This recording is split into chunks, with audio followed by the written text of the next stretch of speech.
am a past legislative president of Texas Trial Lawyers Association. I'm testifying in favor of this bill. Yes, sir.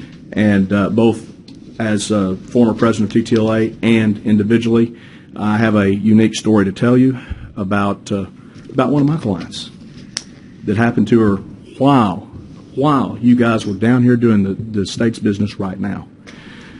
Her name is Raza Dominguez. She's 19 years old. She's from McKinney, Texas. She just graduated from high school. She was involved in a wreck on January 21st, 2019. Okay? 2 days later, ASA Claim Service called her.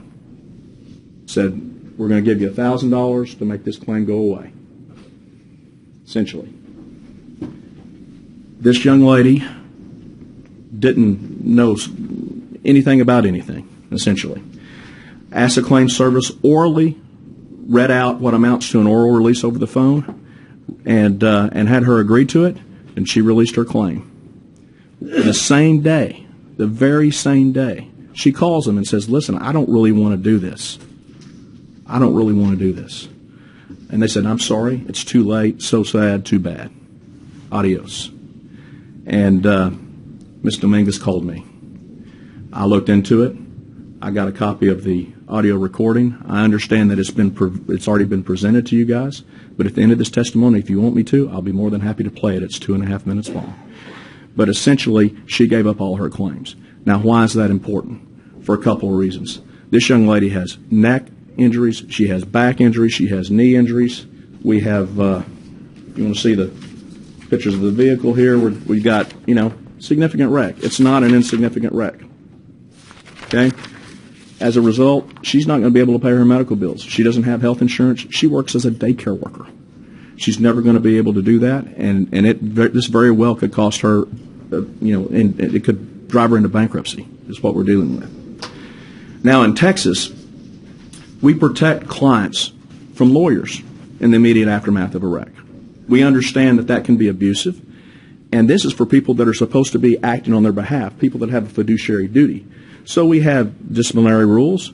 We have rules against barratry, both civilly and criminal, that have civil and criminal penalties. But we have nothing for adjusters. These people are vulnerable, and they need our help. It is simply wrong that somebody is able to pick up the phone to call somebody and get a oral release a day or 2 days after a wreck without that person having some time to reflect, some time to say, no, this isn't right. I mean, in my practice, it's common for people that have gone to the emergency room like this lady. It's common for them to have $17,000, $18,000 worth of bills just for some CTs. People that were never admitted into a hospital. And they don't know that 2 or 3 days after a wreck. They're vulnerable, and they're being taken advantage of, and it's happening in real time while you guys are down here doing the people's business. That's really all I have on this matter. Like I said, I do have the release. I understand that it has been provided to you, but if you want me to, I'll play it for you. And I'll open questions. We'll listen to it in our office. I appreciate it. But let me ask you, I mean, I hadn't heard of that practice. So you have third-party, I'm assuming they're third-party representatives of insurance companies who are hired to make these phone calls and solicit settlement via an oral release on the phone? Yes. This particular case, it was ASA Claim Service working for an Old American, I forgot which Old American entity it was, but essentially that's what they do. The adjusters reach out to the people. They have the ability to do it. They're not under the same rules that lawyers are.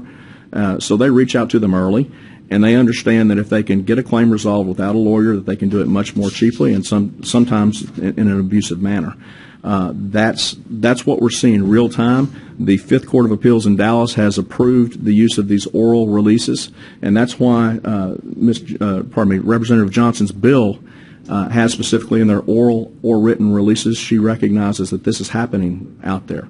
It's only fair for the person to have some period of time to reflect, particularly when we have oral releases, because there's nothing that they've read. There's nothing that they can call somebody and look at and say, hey, is there anything is there a problem with this?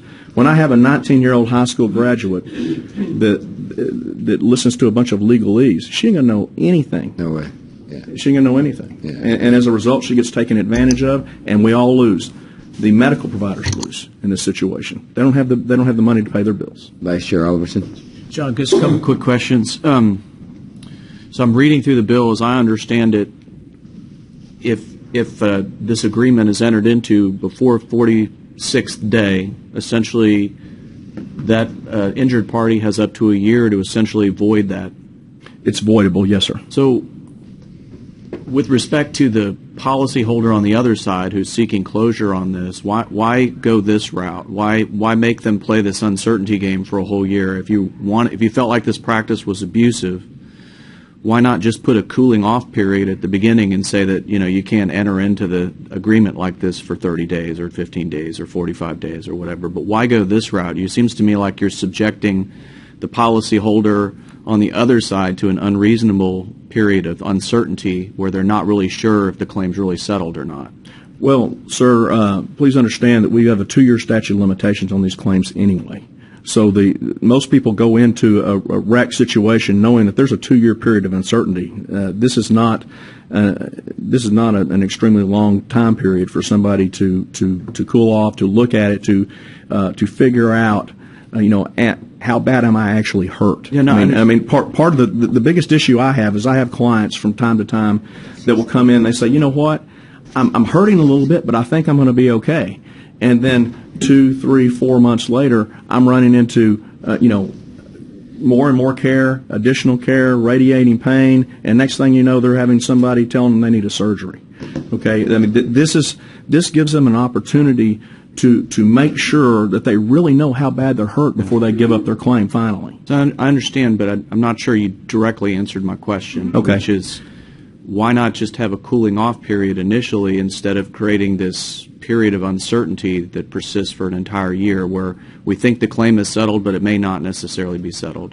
Sir, I don't believe that period is an unreasonable time period. A year, when you already have a 2-year statute of limitations, I just don't believe that's an unreasonable time period, particularly given the fact that when this is occurring, these are people that are not represented by lawyers, and the insurance companies know that, and the insurance adjusters do not have these people's best interest at heart.